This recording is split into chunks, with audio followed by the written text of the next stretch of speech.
امام شافعی رحمۃ اللہ علیہ امام ابو حنیفہ کے شاگرد ہیں، امام محمد سے پڑھے ہیں۔ اور امام محمد کون ہے؟ جس کی ابھی داڑھی نہیں آئی تھی، امام صاحب سے پڑھنے کے لیے بچہ آیا، عرب زبان کا تھا، تو امام صاحب نے دل میں سوچا کہ چھوٹے بچے کو اپنے قریب بیٹھ کے پڑھاؤں، اس سے بہتر ہے اسے چھٹی دے دوں، اسے کو بیٹا بعد میں آنا۔ ڈائریکٹ اس کا دل نہیں توڑ سکتے تھے کہ اڑ جا میں تجھے نہیں پڑھاتا، لیکن بچے کو قریب بٹھاتے ہوئے اچھا نہیں لگتا تھا انہیں، تو اسے کہا بیٹا میں حفظ قرآن پسند کرتا ہوں، پہلے حافظ بنو پھر میرے پاس آنا۔ یہ جمعے کے دن کی بات تھی، اگلے جمعے امام محمد پھر آ گئے، تو کہا بیٹا میں نے آپ کو کہا نہیں تھا کہ حفظ کر کے آنا، ایسے میں علم حدیث کی کتاب میں آپ کو داخل نہیں کر سکتا۔ انہوں نے کہا حضرت الحمدللہ ایک ہفتے میں نے قرآن حفظ کر لیا، آپ مجھ سے پوچھ سکتے ہیں۔ یہ بندہ امام ابو حنیفہ کا شاگرد ہے اور فقہ حنفی کا مدون ہے۔ امام شافعی فرماتے ہیں میں نے اس بندے سے پڑھا ہے، اور امام ابو حنیفہ کی لکھی ہوئی اتنی حدیثیں اور اتنی مسائل کی تعداد پڑھی ہے کہ اسے اونٹ اٹھانے پہ آئے تو اونٹ عاجز آ جائے۔ حفظت عن محمد وقر بعیر۔ امام مالک رحمۃ اللہ تعالیٰ علیہ فرماتے ہیں مجھے بہت شوق تھا امام ابو حنیفہ سے ملنا، عمر میں چھوٹے ہیں لیکن امام ابو حنیفہ کا درجہ، امام صاحب اور امام مالک کی ملاقات ثابت ہے۔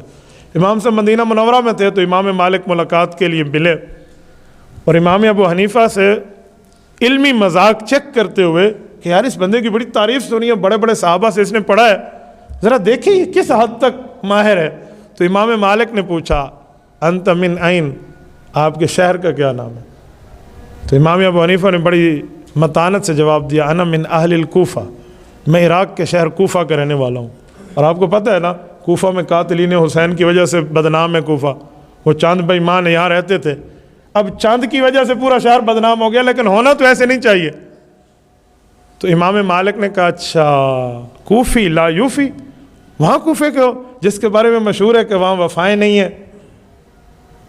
تو امام ابو حنیفہ نے دل میں سوچا کہ یار ہر بندہ تو غلط نہیں ہو سکتا، حضرت علی بھی وہاں رہے ہیں، تو پوچھا انت من این، آپ کہاں سے؟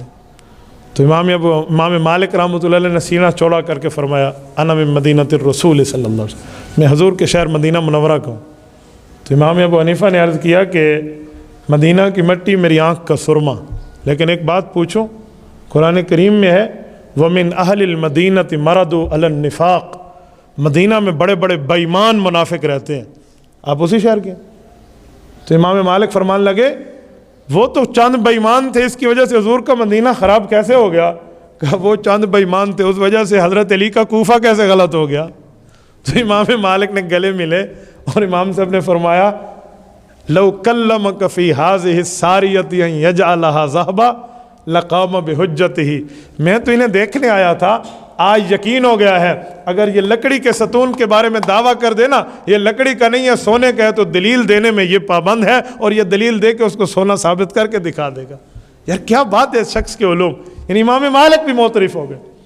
امام احمد بن حنبل جو امام بخاری کے استاذ ہیں وہ فرماتے ہیں میری زندگی کی خواہش تھی اے کاش میں امام ابو حنیفہ سے ملوں، لیکن میں نہ مل سکا، وہ بہت بعد عرصے بعد آئے ہیں۔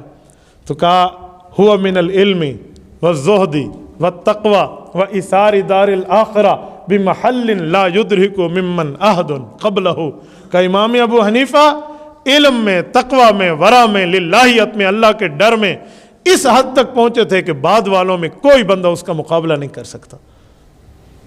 امام اعظم ابو حنیفہ رحمۃ اللہ تعالیٰ علیہ نے بڑے بڑے علوم متوجہ کیے، پڑھ لیا، اس کے بعد 40 آدمی کی کمیٹی بنائی۔ 40 کون؟ جو قرآن کے حافظ، حدیث کے حافظ، صحابہ کے فتاویٰ کے حافظ، آثار زبان کے حافظ، عرب نو کے زبان پر ان کی لغت و عرب میں ماہر، کلام میں یعنی علوم میں آخر درجے کے 40 بندے اکٹھے کیے اور ان کو ایک جگہ بٹھایا، ایک سال کے عرصے تک بیٹھ کے کہا الحمد کی الف سے والناس کی سین تک مکمل شریعت کے مسائل لکھو، ہر وہ مسئلہ لکھو جو واضح شریعت پہ نہیں ہے تاکہ امت اس پہ عمل کر سکے۔ مسئلہ آتا یہ 40 آپس میں بحث کرتے، دلیل چلتی، یوں ہے یوں ہے یوں ہے یوں ہے، ان میں بڑے بڑے علماء ہوتے، آخر میں جب سب متفق ہو جاتے تو مسئلہ لکھ لیا جاتا۔ امام ابو حنیفہ نے یوں فقہ حنفی مرتب کی ہے، ان مسائل کی تعداد کتنی ہے؟ آج تک جو گنی جا چکی ہے وہ ہے 12,90,000 مسائل کا نام فقہ حنفی ہے۔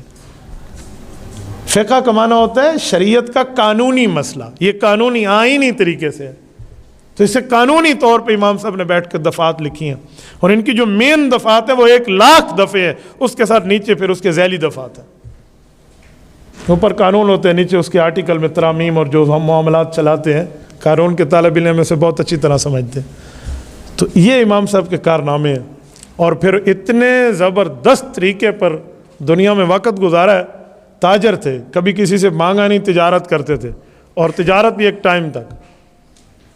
ایک دن عصر کی نماز سے پہلے دکان بند کر لی، کسی نے کہا وجہ، اس زمانے میں لائٹس نہیں ہوتی تھی کہ انرجی سیور اور لائٹ ہو رات کو، کہا کہ یار اب بادل آ گئے ہیں، آسمان پہ اندھیرا چھا گیا ہے، کہیں کوئی بندہ آئے اور اعلیٰ اور ردی کپڑے میں فرق نہ کر پائے تو میں حرام نہیں کمانا چاہتا، کل کریں گے۔